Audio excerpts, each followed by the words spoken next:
So if bugs are trying to kill your plants, is it okay to kill those bugs? Absolutely. Let's cultivate.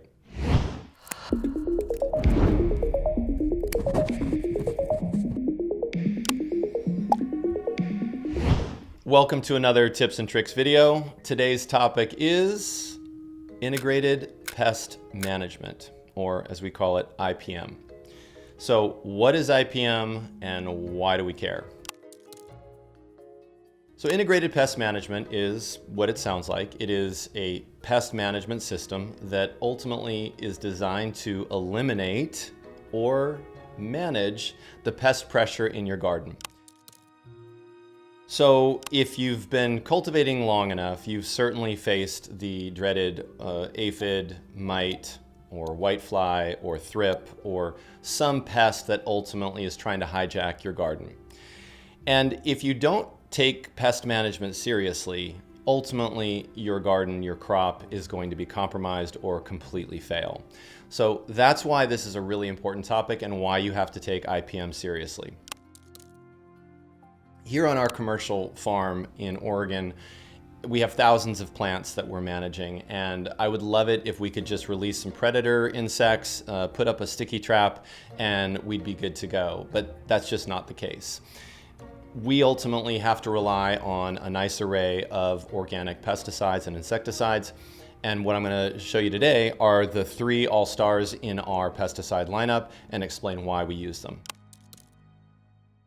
So first up is Mercenary, and Mercenary is one of those really interesting products that is in the category of fumigant, or something that will fumigate that room. So this is an essential oil product. It's got clove oil and peppermint oil and cinnamon and all of those really volatile oils that when you spray it in the room, your eyes may start watering. You definitely want to use all of the protective gear when you're spraying these in your room for sure.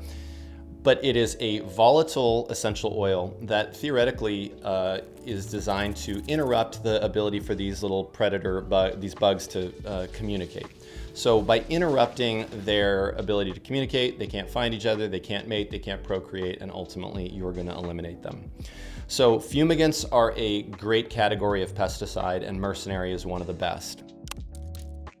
The second category of pesticides is a suffocant, or something that suffocates the bugs. And for that, we reach to Suffoil-X. So Suffoil has been in our lineup now for quite a while. We love this product because you get a 2-for-1 with this one.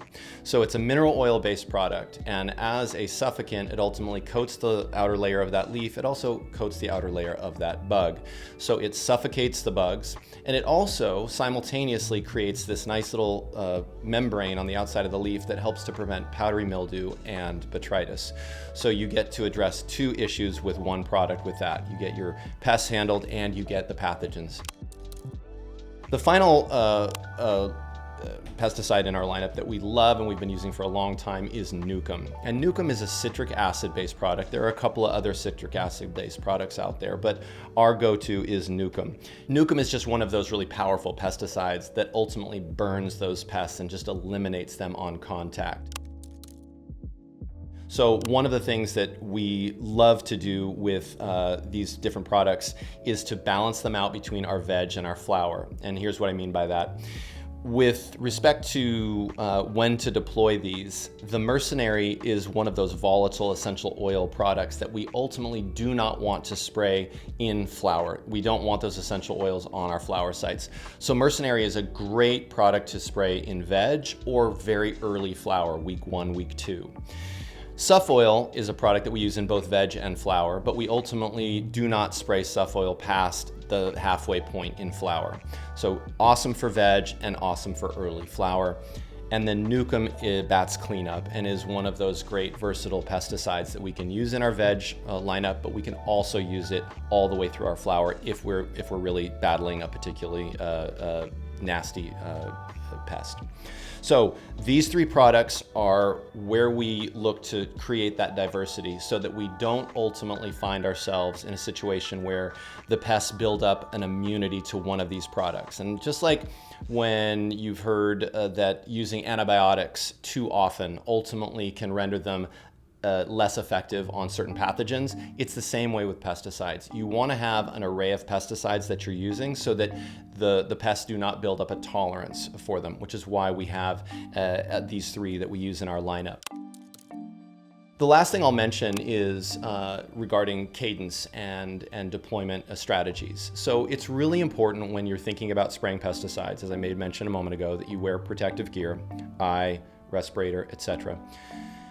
The other thing that you want to manage is the environment in the room. If you're spraying indoors, you always want to drop the intensity of your lights down to 10%, just enough so that you can actually see your plants.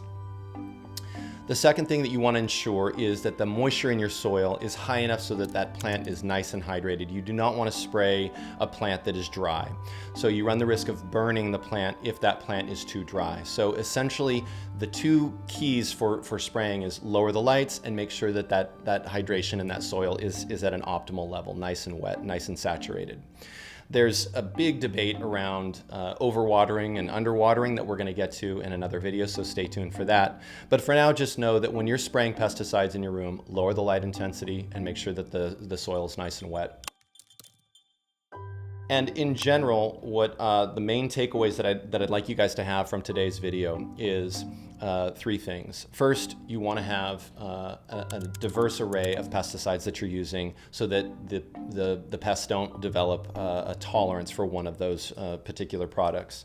The second thing is to make sure that you're looking at integrated pest management through the lens of preventative deployments of these products. You don't want to wait and react to a problem once it's arisen. You want to be looking at spraying in your veg rooms at least once a week and in your flower rooms once a week up until week 6. And the last thing I want you to think about is the environment in that room, which is to make sure that those lights are nice and low and that those plants are nice and hydrated. You do all those things and your integrated pest management will be on point. If you have any questions for us about integrated pest management, definitely post comments below. Also check out our online course that's coming soon. We've got tons of information for you about integrated pest management. And until then, we'll see you on the next one.